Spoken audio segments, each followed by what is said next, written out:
आदरणीय मेरे प्रिय दोस्तों और भक्तों, आज हिंदू धर्म से हटकर अलग लामाओं के भक्ति पर्व आपको बताने जा रहा हूँ। दोस्तों, लामा किसे कहते हैं?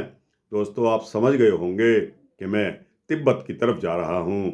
दोस्तों, तिब्बत में, जो कि आजकल चाइना का बहुत सा भाग बन गया है, पहले हमारे हिंदुस्तान का ही हिस्सा था, हमारे भारत देश का ही हिस्सा था। यह भौगोलिक परिस्थिति बदलती रहती है। दोस्तों, तिब्बत अपनी प्राकृतिक संपदा और लोक रीतियों के लिए विश्व विख्यात है। लहासा इसकी राजधानी कहलाती है। तिब्बत की अपनी समृद्ध परंपरा है। इस देश के लोग अपनी सांस्कृतिक परंपरा जीवित रखने के लिए अपने त्योहारों को, पर्वों को पारंपरिक रूप से बड़े ही उल्लास के साथ मनाते हैं। दोस्तों, लहासा, लहोसर, लहोसार नव वर्ष का त्योहार। दोस्तों, तिब्बती लोगों के त्योहारों की शुरुआत होती है लहोसार से। जिस तरह हमारे देश में नए साल के उपलक्ष्य में हर बार नव संवत या पहली जनवरी को मनाया जाता है, इसी तरह लहोसार जो है तिब्बत के लोगों का त्योहार है। इससे तिब्बती लोगों के त्योहारों की शुरुआत होती है। यानी नए साल के त्योहार से जो 3 दिन तक चलता है। पिछले साल की आखिरी शाम तक घरों की सफाई और सफेदी का काम पूरा कर लिया जाता है तथा महिलाएं घर की दहलीज और दीवारों पर भारतीय महिलाओं की तरह सूर्य, स्वास्तिक, कृत, फूल, चंद्रमा आदि की तस्वीरें बनाती हैं। रात को सभी लोग पुराने कपड़े उतारकर नए कपड़े पहनते हैं और साल शुरू होने की घोषणा सुनने के लिए मुख्य मंदिर के दरवाजे पर जमा हो जाते हैं। कपड़े बदलने के पीछे इनकी मान्यता यह है कि पुराने कपड़ों के साथ पिछले साल के दुख और जो भी आपत्तियां हैं वो दूर हो जाती हैं। मंदिर के दरवाजे घंटे और उद्घोषों के साथ खुलते हैं और पूरा का पूरा कस्बा मंदिर में पूजा के लिए उमड़ पड़ता है। सभी एक दूसरे को ताशी देले, फुत्सुम, शोक यानी सुख और सौभाग्य की कामनाएं देते हैं। इनकी भाषा में कहा जाता है कि ताशी देले, फुत्सुम, शौक। सुबह सूर्य निकलने से पहले सभी मंदिर में लौटकर ठोसो चेमार यानी के चने और जैसे बना प्रसाद लेते हैं। नगरों और गांवों में 3 दिन तक नाच और खेल के कार्यक्रम का आयोजन होता है।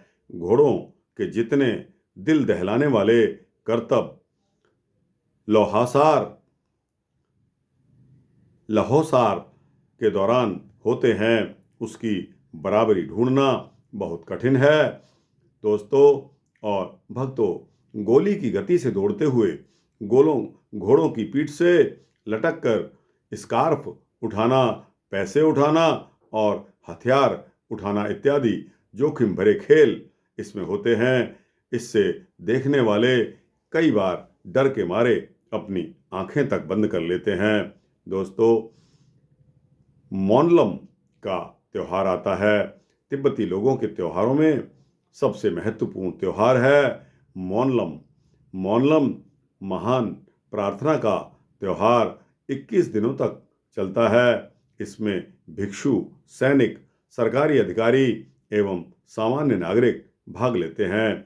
प्रार्थनाओं और सैनिक प्रदर्शनों के क्रम के बाद पहला प्रमुख समारोह 15वें दिन की रात को होता है, जो लकड़ी के विशालकाय मचान के पास मक्खन से बनी और बौद्ध कला की शान की झलक देने वाली मूर्तियां बनाई जाती हैं। मक्खन के दीपकों में जगमगाती इस प्रदर्शनी को दलाई लामा तथा उनका दरबार देखता है और फिर इसे सार्वजनिक प्रदर्शन के लिए खोल दिया जाता है।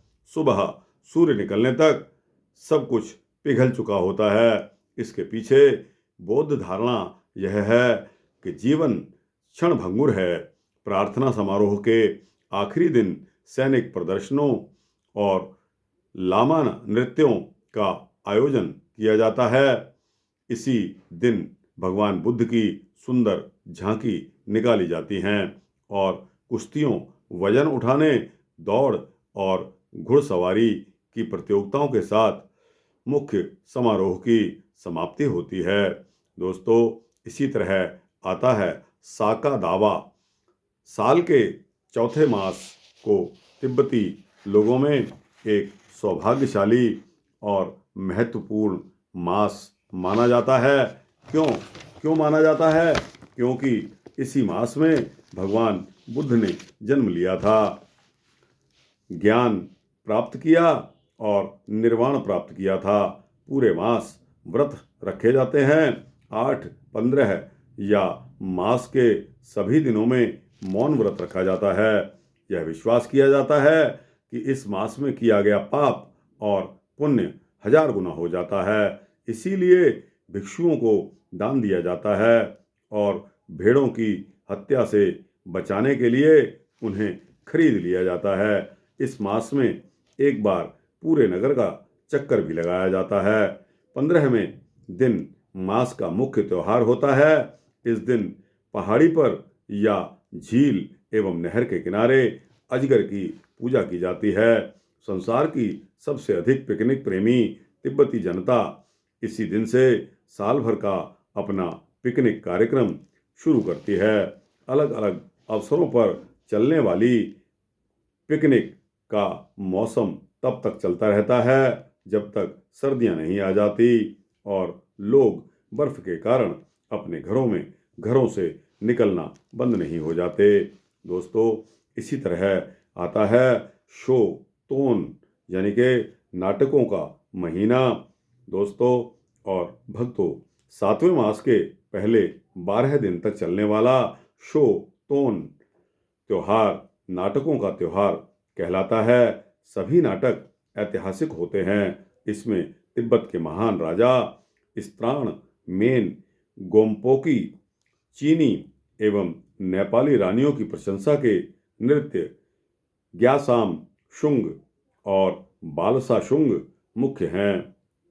दोस्तों, यह याद रखने वाले हैं कि ग्यासाम शुंग और बालसा शुंग इस राजा ने अपने समय में चीन को युद्ध में बुरी तरह हराया था, जिसके परिणाम स्वरूप चीनी राजा ने अपनी राजकुमारी की शादी तिब्बती राजा के साथ कर दी थी। इसके अतिरिक्त दलाई लामा एवं पंचेन लामा परंपरा पर चुंगपो थोंडुप थोन्यू शुंग प्रमुख भारतीय गुरु पद्म संभव पर पेमा ओम्बा और विख्यात साध्वी पर आचे नांग से शुंग आदि के नृत्य एवं नाटक का आयोजन होता है। एक पार्टी एक स्थान पर 5-6 प्रदर्शन करने के बाद दूसरे नगर के लिए चल देती है। दोस्तों, इसी तरह आता है लहापप त्यूचिन। लहापप त्यूचिन एक विशेष धार्मिक त्योहार है और यह 9वें मास में भगवान बुद्ध की स्मृति में मनाया जाता है। तिब्बतियों की मान्यता है कि इस दिन भगवान बुद्ध स्वर्ग से सशरीर वापस लौटे थे। मुख्य कथा के अनुसार जब भगवान बुद्ध काफी देर तक स्वर्ग से नहीं लौटे तो उनके एक प्रमुख भक्त मंगपुत्र, जिन्हें जादू की शक्ति प्राप्त थी, स्वर्ग में भगवान बुद्ध को वापस बुलाने के लिए गए। तभी वे सोने की सीढ़ी से नीचे उतरे। इस अवसर पर घरों को अच्छी तरह साफ करके पूजा अर्चना की जाती है। दोस्तों, इसी तरह आता है पालादुशेन त्योहार विख्यात देवी पाल्हामोकी को पूजा का त्योहार है। 10वें मास में आने वाले इस त्योहार पर उपर्युक्त देवी एवं अन्य देवियों की पूजा करके बस्ती को बीमारियों से मुक्ति दिलाई जाती है। इस अवसर पर मेंढक के चेहरे वाली देवी बई तोंगमा की बई तोंगमा की मूर्ति का जुलूस गलियों से निकाला जाता है।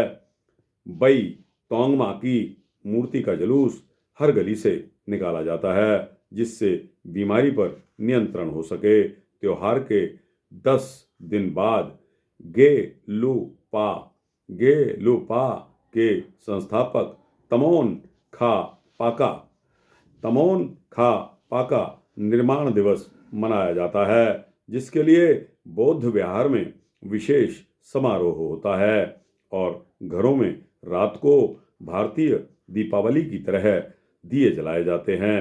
दोस्तों, इससे आगे आता है इनका गुत्तो गुतोर। गुत्तो गुतोर गुत्तो गुतोर साल के आखिरी महीने में 21वें दिन मनाए जाने वाले गुत्तो गुतोर नामक त्योहार को साल भर की असफलताओं एवं बुराइयों के नाश के लिए मनाया जाता है और लहोसार की तैयारी शुरू कर दी जाती है।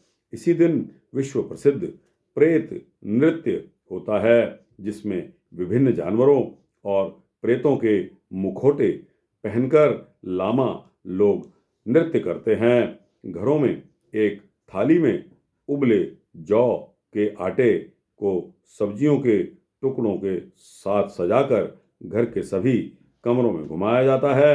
घुमाने वाले व्यक्ति के पीछे दूसरा व्यक्ति मशाल लेकर चलता है।